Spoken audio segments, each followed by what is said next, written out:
बिस्मिल्लाहिर्रहमानिर्रहीम। अस्सलाम वालेकुम। मैं शजीउल्लाह फरासत। आप देख रहे हैं नेशनल और इंटरनेशनल न्यूज पर मुश्तमिल 4TV का खुसूसी खबरनामा। दुनिया भर से यानी खबरें आपकी नजर से। सीरिया की सूरत हाल दिन ब दिन पेचीदा होती नजर आ रही है और अमेरिका और रशिया एक दूसरे के आमने सामने नजर आ रहे हैं। इस खबर के तमाम पहलुओं की बात करेंगे। सबसे पहले हेडलाइंस। टिलरसन सर्जी लावरोव से मुलाकात। रशिया ने सीरिया में एक और हमले के खिलाफ अमेरिका को किया खबरदार।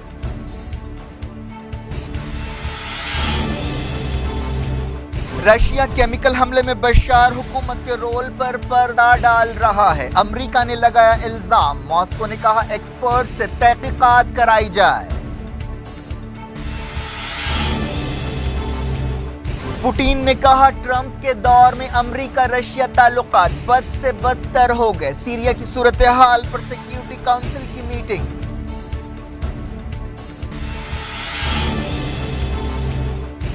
रशिया ईरान सीरिया के डिफेंस मिनिस्टर्स की बातचीत। कहा एक और अमेरिकी हमले पर खामोश नहीं बैठेंगे।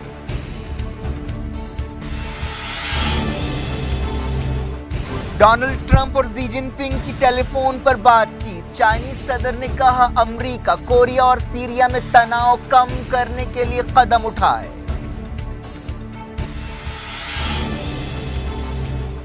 सैकड़ों इस्राएली आबादकारों ने मस्जिद अक्सा में हल्ला बोल दिया। यहूदी त्योहार पर सख्त सिक्योरिटी।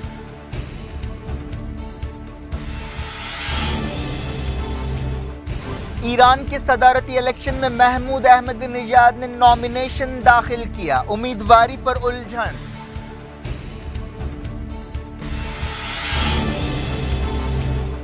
हिंदू कारकुनों की गुंडागर्दी बेडरूम्स तक पहुंच गई। मेरठ में जोड़े को घसीटकर पुलिस के हवाले कर दिया गया।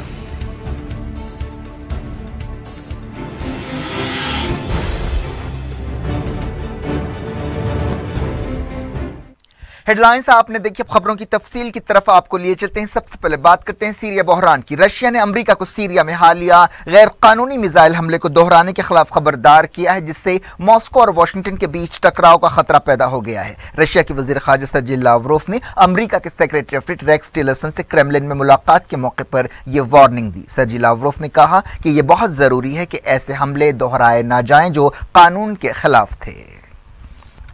सर्जी लावरोव ने टिलरसन से कहा कि रशिया के पास सीरिया के ताल्लुक से अमेरिका के उलझन से भरपूर और अलग अलग बयानात के बारे में कई सवालात हैं। रशियन हुकूमत जानना चाहती है कि व्हाइट हाउस के असल इरादे क्या हैं। वो हाल ही में वाशिंगटन से आने वाले अलग अलग बयानात का हवाला दे रहे थे। टिलरसन और सर्जी लावरोव ने अमेरिका और रशिया के दरमियान तनाव के बीच मॉस्को में यह मुलाकात की। इस मौके पर टिलरसन ने कहा कि वो दोनों मुल्कों के दरमियान खुले जहन के साथ साफ और दो टोक बातचीत चाहते हैं। रेक्स टिलरसन ने सर्जी लावरोव के साथ अपनी मुलाकात में रशिया को इस बात के लिए कायल करने की कोशिश की कि मॉस्को बशार अल असद का साथ देना छोड़ दे। टिलरसन ने सर्जी लावरोव से कहा कि बशार अल असद की मुसलसल तायद की वजह से रशिया मिडल ईस्ट में अपनी अहमियत खो रहा है। टिलरसन इटली में G7 मुल्कों की कॉन्फ्रेंस में शिरकत के बाद मॉस्को पहुंचे। G7 मुल्क सीरिया और रशिया के खिलाफ पाबंदियों के ताल्लुक से कोई फैसले पर नहीं पहुंच सके। मॉस्को पहुंचने से पहले टिलरसन ने रशिया से कहा था कि वो बशार अल असद या अमेरिका में से किसी एक को चुन ले। अमेरिका के सदर डोनाल्ड ट्रंप ने हाल ही में कहा था कि अमेरिका सीरिया के ताल्लुक से कोई मंसूबा नहीं रखता और उस मुल्क की खाना जंगी में पड़ने वाला नहीं है, लेकिन ऐसे बयानात भी आए थे कि अमेरिका को सीरिया में मजीद हमलों से परहेज नहीं है।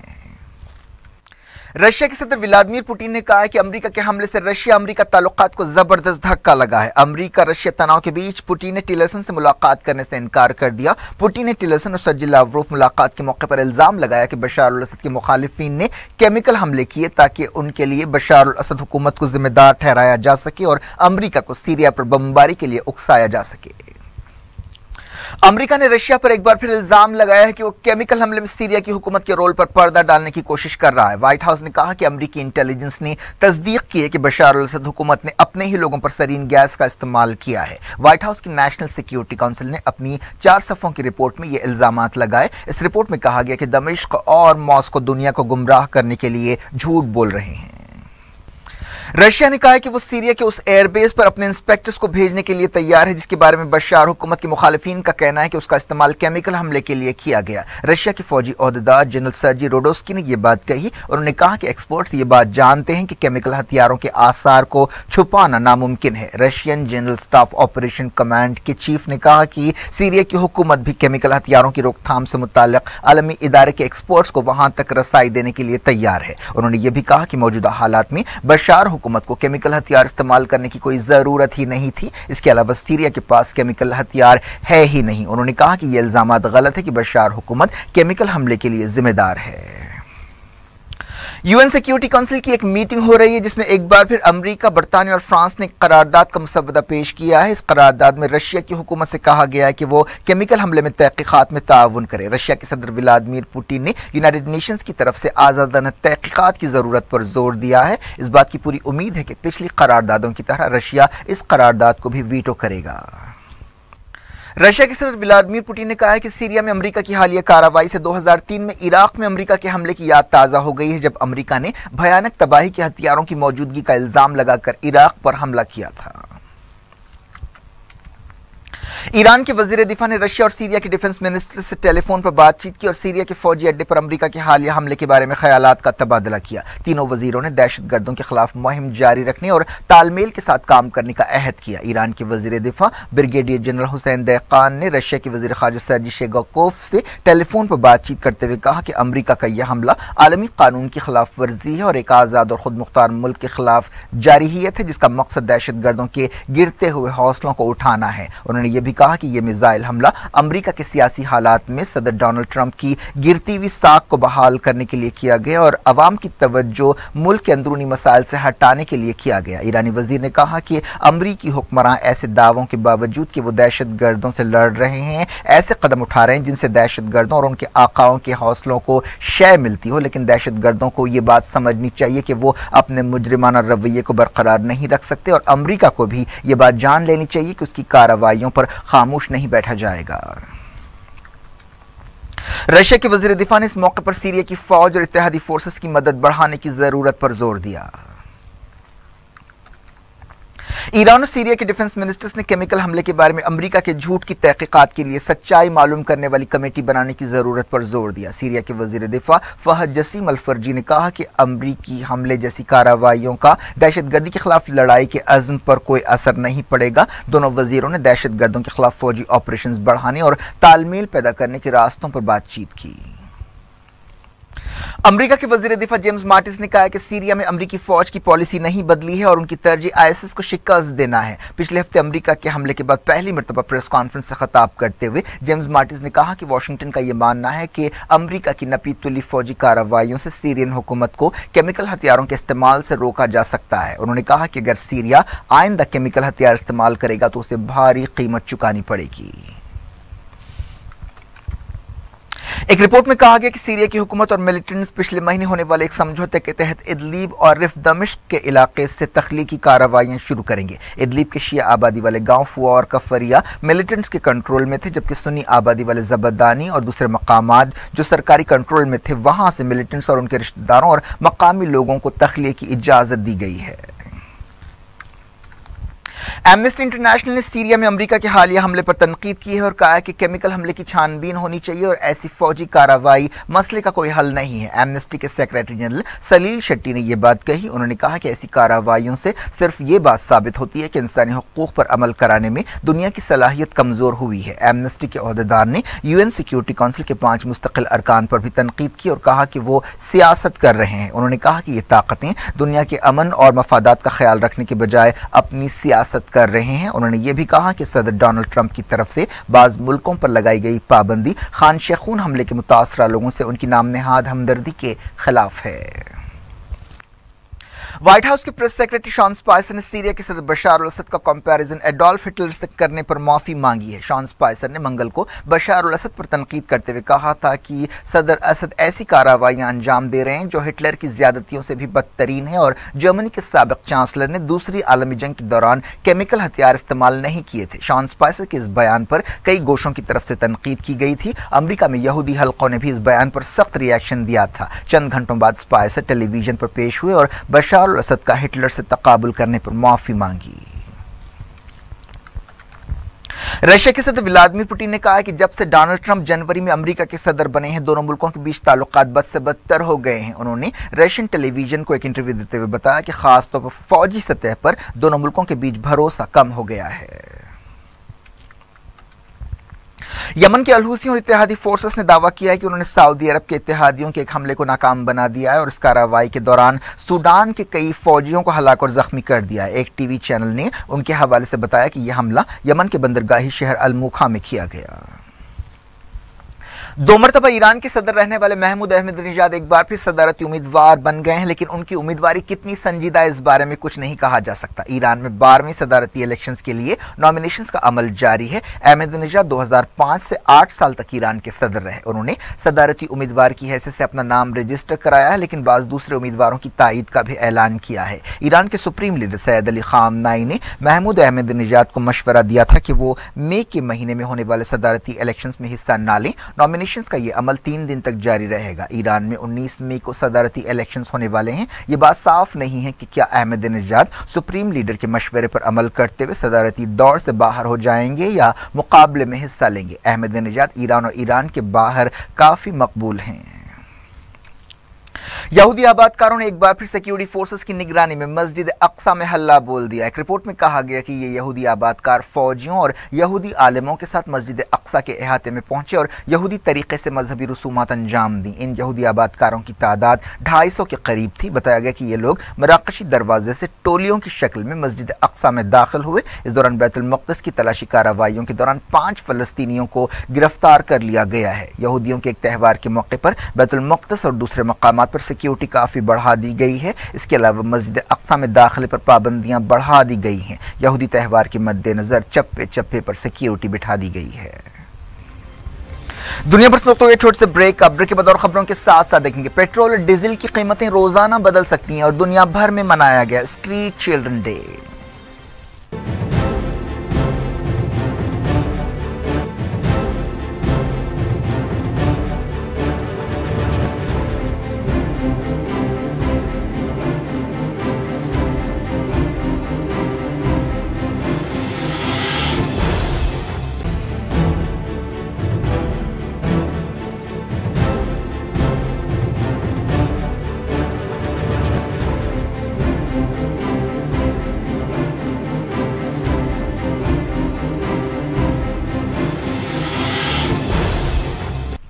Welcome back. आप देख रहे हैं अपना पसंदीदा खबरनामा दुनिया भर से और मैं शजीउल्लाह फरासत। इस खबरनामे में हम आपके लिए लाते हैं दुनिया के गोशे गोशे से आप ही की पसंद और दिलचस्पी की खबरें। आगे बढ़ने से पहले हेडलाइंस एक बार फिर। टिलरसन की सर्जी लावरोव से मुलाकात। रशिया ने सीरिया में एक और हमले के खिलाफ अमेरिका को किया खबरदार।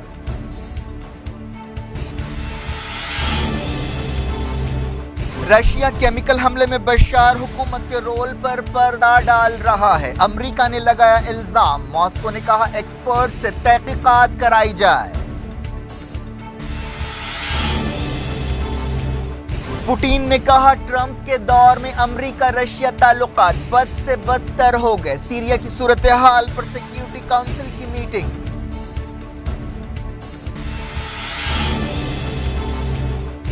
रशिया, ईरान, सीरिया के डिफेंस मिनिस्टर्स की बातचीत। कहा एक और अमेरिकी हमले पर खामोश नहीं बैठेंगे।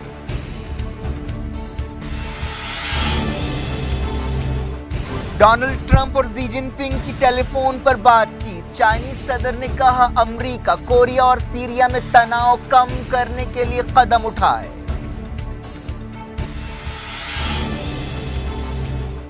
सैकड़ों इस्राएली आबादकारों ने मस्जिद अक्सा में हल्ला बोल दिया। यहूदी त्यौहार पर सख्त सिक्योरिटी।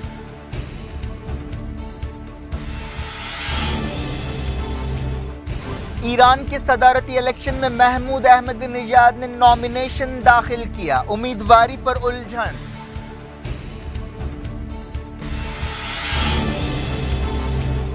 हिंदू कारकुनों की गुंडागर्दी बेडरूम्स तक पहुंच गई। मेरठ में जोड़े को घसीटकर पुलिस के हवाले कर दिया गया।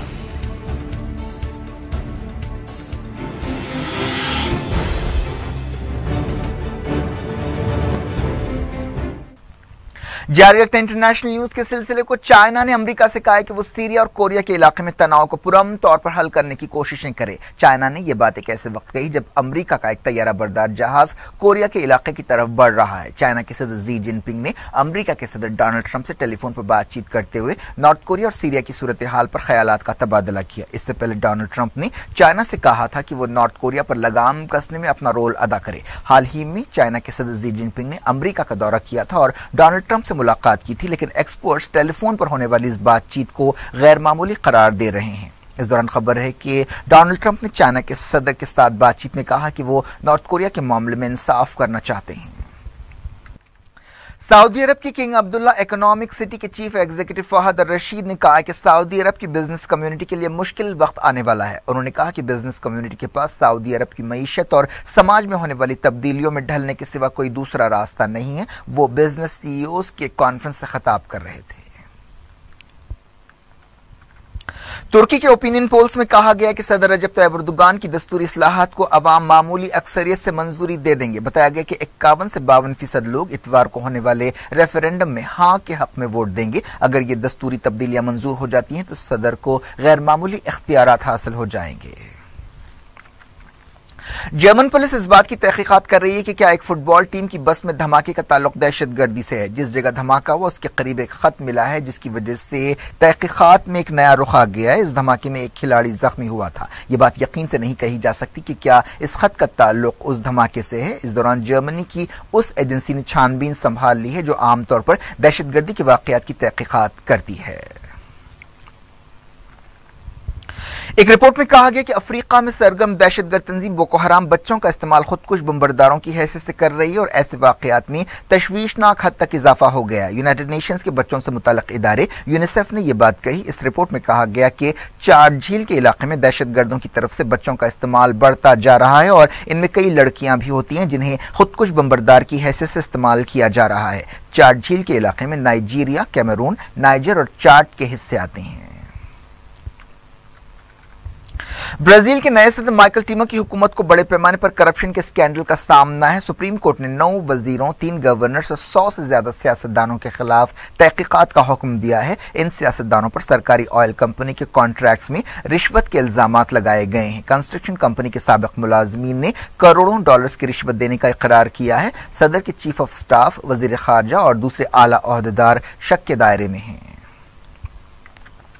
साउथ अफ्रीका के दारुकूमत प्रिटोरिया में हजारों लोगों ने सदर जैकब जुमा से इस्तीफे का मुतालबा करते हुए एहतजाज किया। एहतजाजियों ने यूनियन बिल्डिंग के इलाके तक मार्च निकाला। साउथ अफ्रीका की हुकूमत पर करप्शन के संगीन इल्जामात हैं। इस सिलसिले में हाल ही में सदर ने वजीर फाइनेंस को बरतरफ किया था।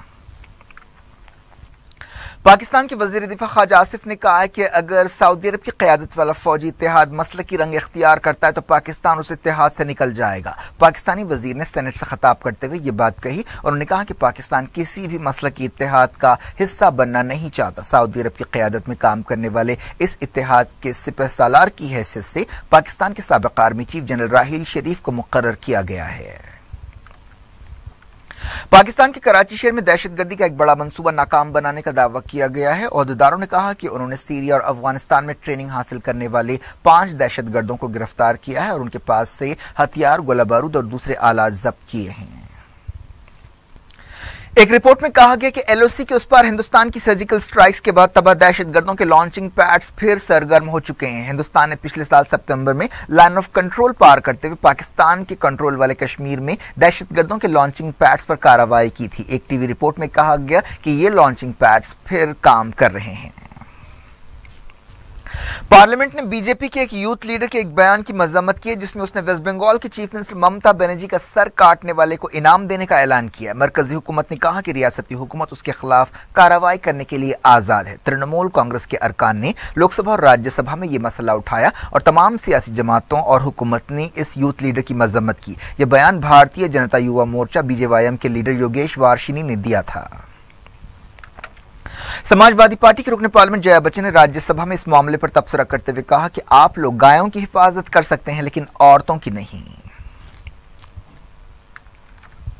वेस्ट बंगाल की चीफ मिनिस्टर ममता बनर्जी ने इस दौरान बीजेपी की यूथ लीडर की तरफ से उनके सर पर 11 लाख रुपए का इनाम मुकर्रर करने को एक आम बात करार दिया और कहा कि वो तृणमूल कांग्रेस को हिंदुस्तान के दिल्ली तक पहुंचाएंगी। ममता बनर्जी ने मुर्शिदाबाद में एक जलसे से खिताब करते हुए कहा कि जैसे जैसे हम आगे बढ़ेंगे हमें ऐसी बातों का सामना करना पड़ेगा, लेकिन हम बंगाल से झारखंड, झारखंड से उत्तर प्रदेश जाएंगे और दिल्ली की तरफ बढ़ेंगे। ममता बनर्जी ने बीजेपी का नाम लिए बगैर उस पार्टी को चैलेंज किया कि वो मजहब के नाम पर बंगाल को बांट कर दिखाए। उन्होंने कहा कि अफसोस की बात है कि रामनवमी के दौरान लोग हथियार उठाए हुए थे। बंगाल में ऐसी हरकतें बर्दाश्त नहीं की जाएंगी और हम ऐसे लोगों के खिलाफ कार्रवाई करेंगे। बीफ तनाज़े के बारे में उन्होंने कहा कि मजहब और खाना किसी भी शख्स का निजी मामला है और किसी को हुक्म नहीं दिया जा सकता कि वो क्या खाए और क्या नहीं। उन्होंने कहा कि तरकारियों में भी जान होती है और जब हम उन्हें खाते हैं तो कोई हंगामा नहीं होता। ऐसे कई हिंदू हैं जो गोश्त खाते हैं, ये उनकी मर्जी का मामला है। पार्लियामेंट को गैर मुअय्यना मुद्दत के लिए मुलतवी कर दिया गया है। पार्लियामेंट के सेशन में बाज़ अहम बिल्स मंजूर किए गए जिनमें जीएसटी भी शामिल है। मोदी और योगी दौर में हिंदू कारकुनों की गुंडागर्दी अब बेडरूम्स तक पहुंच गई है। उत्तर प्रदेश के मेरठ में हिंदू युवा वाहिनी नामी तंजीम के कारकुन एक घर में घुस पड़े और एक जोड़े को पुलिस स्टेशन ले गए। इस ग्रुप ने इल्जाम लगाया कि इस लड़के और लड़की का ताल्लुक अलग अलग मजहबों से है और यह लड़का लड़की का मजहब तब्दील कराने की कोशिश कर रहा है। टीवी चैनल्स पर इस वाक़े का वीडियो भी पेश किया गया। हाल ही में उत्तर प्रदेश के चीफ मिनिस्टर योगी आदित्यनाथ ने ऐसे हिंदू कारकुनों के खिलाफ वार्निंग दी थी जो कानून को अपने हाथ में लेते हैं, लेकिन इसके बावजूद ये वाकया पेश आया। मई की पहली तारीख से 22 शहरों में पेट्रोल और डीजल की कीमतें रोजाना बदलेंगी, जिसका दारोमदार इंटरनेशनल मार्केट की कीमतों पर होगा। सरकारी ऑयल कंपनियों ने यह बात बताई। मई की पहली तारीख से सिर्फ चुनिंदा शहरों में ही इस पॉलिसी पर अमल किया जाएगा और आहिस्ता आहिस्ता यह तरीका पूरे मुल्क में शुरू किया जाएगा। इस तजुर्बे के लिए पहले 5 शहरों को चुना गया है, जिनमें पुदुचेरी, वाइजाग, उदयपुर, जमशेदपुर और चंडीगढ़ शामिल है। वजीर पेट्रोलियम धर्मेंद्र प्रधान ने भी इस बात की तस्दीक की। फिलहाल हर महीने की पहली और 16वीं तारीख को पेट्रोल की कीमतों का जायजा लिया जाता है। चाइना की सरकारी मीडिया में कहा गया कि अरुणाचल प्रदेश के लोग हिंदुस्तान के गैर कानूनी कब्जे में मुश्किल जिंदगी गुजार रहे हैं और चाइना में वापस आने के ख्वाहिशमंद है। चाइना की सरकारी मीडिया ने दलाई लामा को अरुणाचल प्रदेश के दौरे की इजाजत देने पर हिंदुस्तान पर तनकीद की। यह भी कहा गया कि दलाई लामा मसाइल पैदा कर रहे हैं। चाइना डेली अखबार में कहा गया कि हिंदुस्तान के गैर कानूनी कब्जे से जुनूबी तिब्बत यानी अरुणाचल के लोग मुश्किल जिंदगी जी रहे हैं, उन्हें तरह तरह के इम्तियाज का सामना है और वो चाइना में वापस होने के इंतजार में है। सोमालिया की फौज ने 8 हिंदुस्तानी क्रू मेंबर्स को बचा लिया, जिनका समंदरी लुटेरों ने अगवा कर लिया था। साहिली शहर होयो के मेयर ने यह बात बताई। इस ऑपरेशन के दौरान 4 समंदरी लुटेरों को गिरफ्तार किया गया। दुनिया भर में सड़कों पर जिंदगी गुजारने वाले बच्चों का दिन मनाया गया। दुनिया के कई मुल्कों, खासतौर पर तीसरी दुनिया के मुल्कों में लाखों बच्चे सड़कों पर जिंदगी गुजारने पर मजबूर हैं। इनमें बहुत से बच्चे घरों से भागे हुए होते हैं और कई यतीम और बेसहारा होने की वजह से फुटपाथ पर जिंदगी गुजारते हैं, जो हर वक्त तरह तरह के खतरात की जद में रहते हैं। ऐसे बच्चों को जिनसी हरासानी का निशाना भी बनाया जाता है और बहुत से बच्चे ड्रग्स के आदी बन जाते हैं। स्ट्रीट चिल्ड्रन डे मनाने का मकसद ऐसे बच्चों के हुकूक के बारे में बेदारी पैदा करना है। दुनिया भर में कई NGOs हैं जो ऐसे बच्चों के लिए काम कर रही हैं। हिंदुस्तान में इस मौके पर कई प्रोग्राम्स रखे गए। क्या आप यकीन कर सकते हैं, एक बॉलर 4 गेंदों में 92 रन दे सकता है? यह बात नाकाबिल यकीन लगती है, लेकिन सच है। बांग्लादेश के एक क्लब क्रिकेटर ने कई नो बॉल्स की और कई वाइड बॉल्स फेंके, जिसकी वजह से उसने सिर्फ 4 गेंदों में 92 रन दे दिए। ये over Dhaka 2nd division cricket league match के दौरान फेंका गया। इस बॉलर सुजान महमूद ने 15 नो बॉल्स की और 13 वाइड बॉल्स फेंके और उसकी 4 सही गेंदों पर 12 रन बनाए गए। क्या कुछ हो रहा है आपकी दुनिया में? आखिर में हेडलाइंस दुनिया भर से एक बार फिर देखते हैं।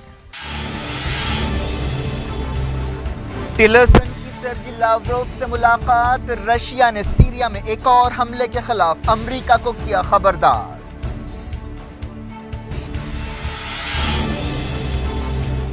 रशिया केमिकल हमले में बशार हुकूमत के रोल पर पर्दा डाल रहा है। अमेरिका ने लगाया इल्जाम। मॉस्को ने कहा एक्सपर्ट से तहकीकात कराई जाए। पुतिन ने कहा ट्रंप के दौर में अमेरिका रशिया ताल्लुकात बद से बदतर हो गए। सीरिया की सूरत हाल पर सिक्योरिटी काउंसिल की मीटिंग।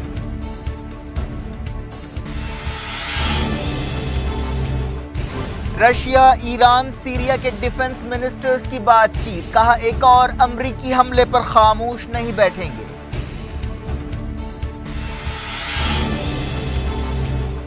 डोनाल्ड ट्रंप और जी जिनपिंग की टेलीफोन पर बातचीत, चाइनीज सदर ने कहा अमेरिका कोरिया और सीरिया में तनाव कम करने के लिए कदम उठाए।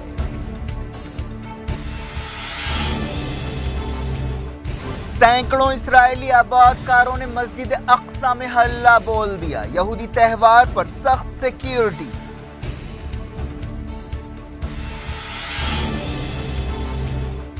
ईरान के सदारती इलेक्शन में महमूद अहमदीनेजाद ने नॉमिनेशन दाखिल किया, उम्मीदवारी पर उलझन।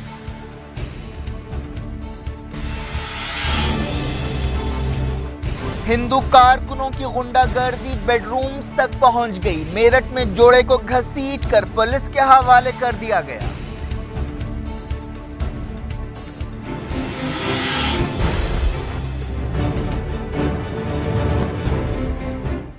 ये थी आज की खबरें। अब शेजुल्ला फरासत को दें इजाजत और अपना बेहद ख्याल रखें। अल्लाह हाफिज।